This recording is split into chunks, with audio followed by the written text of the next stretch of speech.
10টা বিষয়। 1 নাম্বার, আল্লাহর সাথে শিরক করা। আল্লাহর সাথে শিরক করা, ওই যে শিরক নিয়ে তো আলোচনা হয়েছে বিস্তারিত এখানে বেশ কয়েকদিন। তাওহীদ নিয়ে কথা হয়েছে। নিশ্চয়ই আল্লাহ রাব্বুল আলামিন তার সাথে শিরকের গুনাহ ক্ষমা করেন না, এছাড়া অন্য যে কোনো গুনাহ যাকে ইচ্ছা ক্ষমা করতে পারেন।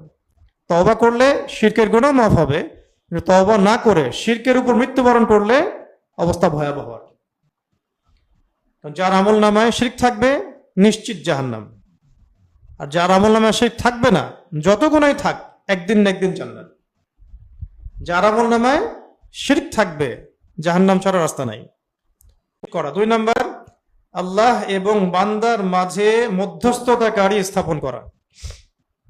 আল্লাহ এবং বান্দার মাঝে মধ্যস্থতাকারী স্থাপন করা। আবার বলছি যে আল্লাহ এবং তার বান্দার মাঝে তৃতীয় কোনো পক্ষকে দাঁড় করানো। যেমন আবু জেহেলদের যুগে চলে যান, আবু জেহেলরা বলতো কি, আবু জেহেল, আবু লাহাব, উতবা, সাইবা, তারা বলতো যে মা না'বুদুহুম ইল্লা লিয়ুকাররিবুনা ইলাল্লাহি যুলফা। তাদেরকে প্রশ্ন করা হতো যে তোমরা লাত, উজ্জা, হবল, মানাত এগুলো মূর্তির পূজা কেন করো?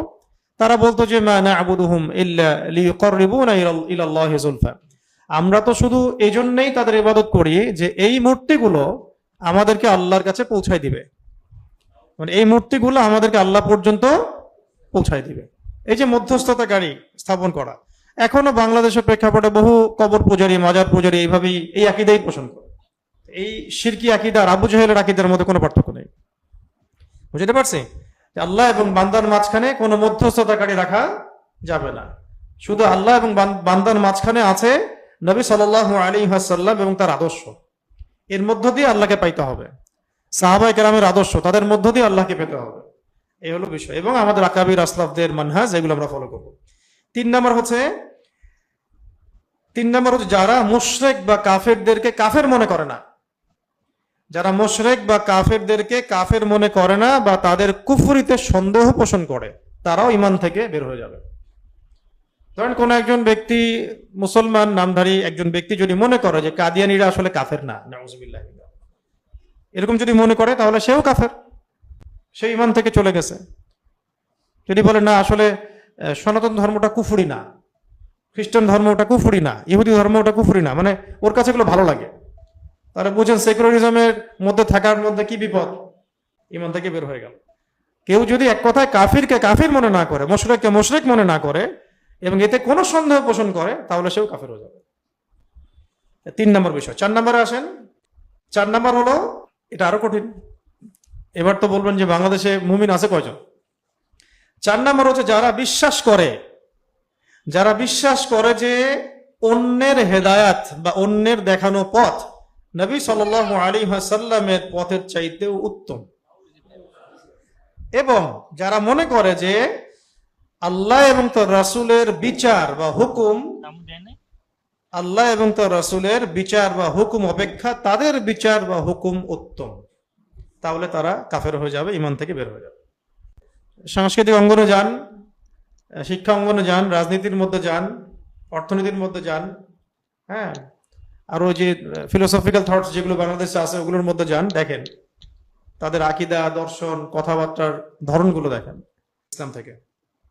আচ্ছা, যেমন এখানে এক্সাম্পল হিসেবে বলা হয়েছে যে ওই সমস্ত লোক, যেমন উদাহরণস্বরূপ ওই সমস্ত লোক যারা তাগুতের মানে আল্লাহ দ্রোহী শক্তির বিধানকে রাসূলুল্লাহ সাল্লাল্লাহু আলাইহি ওয়াসাল্লামের বিধানের উপর প্রাধান্য দেয়, এক্সাম্পল দিয়ে দেওয়া হয়েছে।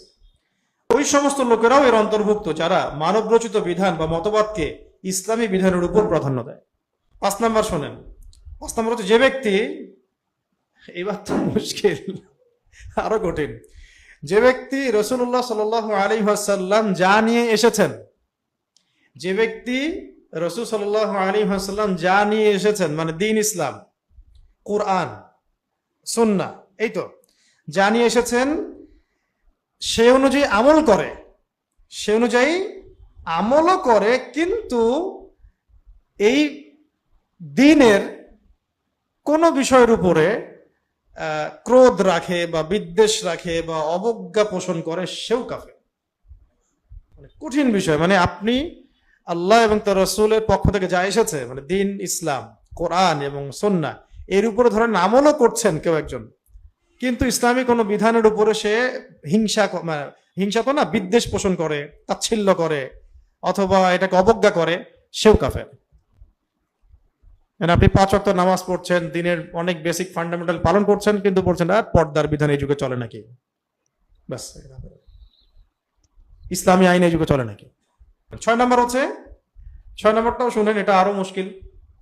যে ব্যক্তি রাসূল সাল্লাল্লাহু আলাইহি ওয়াসাল্লামের দ্বীনের কোনো অংশ নিয়ে ঠাট্টা বিদ্রূপ করবে, সেও কাফের।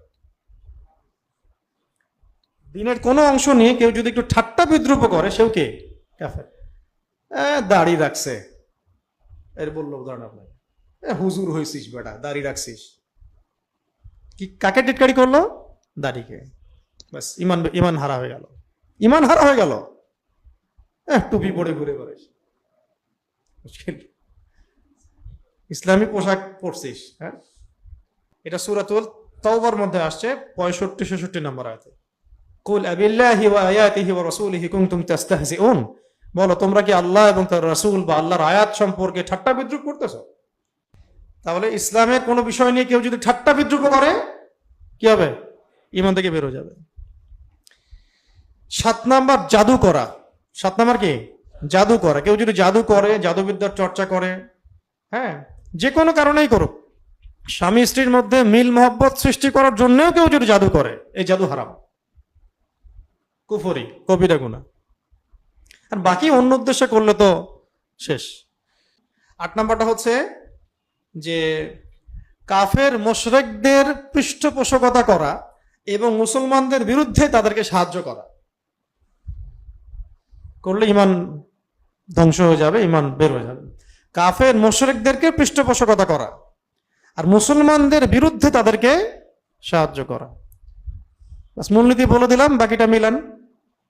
সারা দুনিয়া ব্যাপী, আমাদের দেশে, আমাদের অঞ্চলে, আমাদের এলাকায় কাফের মুশরিকদের পৃষ্ঠপোষকতা কারা করতেছে আর মুসলমানদের বিরুদ্ধে তাদেরকে সাহায্য কারা করতেছে, এরা মুমিন না, এরা কোশ্চিন কালেও মুমিন না। কাফেরদের সাথে আপনাদের যতটা আতাত, মুসলিমদের সাথে তার চেয়ে বেশি বিদ্বেষ, এগুলো ঈমান বিধ্বংসী বিষয় আর কি। দেখ, এক কথায় কাফের মুশরিকদের যারা পৃষ্ঠপোষকতা করে এবং যারা মুমিন মুসলিমদের বিরুদ্ধে তাদেরকে সাহায্য করে, তারা কোশ্চিন কালেও মুমিন নয়, ঈমান বিধ্বংসী বিষয়। 9 নাম্বার, যে ব্যক্তি বিশ্বাস করে, এটা আমাদের সমাজে আছে, যে ব্যক্তি বিশ্বাস করে যে এমন কিছু মানুষ আছে যাদের জন্য আল্লাহ এবং তার রাসূলের শরীয়ত মানার দরকার নাই। হ্যাঁ, এমন আকীদার কিন্তু অনেক মানুষ আছে আমাদের সমাজে। যে কুষ্টিয়া যান, লালনের দরবারে যান, ওরা বলবে যে ওরা তো মুসলমান, এগুলো আপনাদের জন্য, নামাজ রোজা হজ জাকাত এগুলো আপনাদের কাজ, আমরা অনেক উপরে উঠে গেছি। অনেক দরগার মধ্যে এগুলো চলতেছে। বিশাল বড় পীর সাহেব, সমাজ এলাকায় খুব নাম, নামাজ পড়ে না, বলবে যে আমার নামাজ লাগে না, ওটা তোমাদের স্তর, আমি ইয়াকিনের স্তরে পৌঁছাই গেছি। আর সবচেয়ে শেষে যেটা, সেটা হলো, এটা আমরা এর মধ্যে পড়ে যাচ্ছি আর কি। আল্লাহ পাক আমাদেরকে হেফাজত করেন। সেটা হলো আল্লাহ পাকের দিন ইসলাম থেকে এবং দ্বীনি ইলম শিক্ষা করা থেকে সম্পূর্ণ গাফেল থাকা। এটা আমাদের এবার ইয়াং জেনারেশনকে মিলাবে, এটা আমাদের শিক্ষা ব্যবস্থায় পড়বে যে আল্লাহ রাব্বুল আলামিনের দিন ইসলাম থেকে সম্পূর্ণ গাফেল থাকা, কোনো ফিকিরই নাই দিন নিয়ে, কোনো চিন্তাই নাই, না নামাজ, না তিলাওয়াত, না জিকির, না দিন শেখার কোনো ফিকির, না ওস্তাদদের কাছে যাওয়ার চেষ্টা, মানে কিছুই নাই, দিন নিয়ে কোনো মাথা ব্যথা নাই, দিনের সাথে কোনো কানেকশন নাই। এটা একটা কুফরি, ঈমান থেকে বের হয়ে গেছে, ঈমান নাই। এখানে এটাও অ্যাড করা হয়েছে ইসলামী শিক্ষা গ্রহণ করা থেকে বিরত থাকা এবং সেই অনুযায়ী আমল না করা।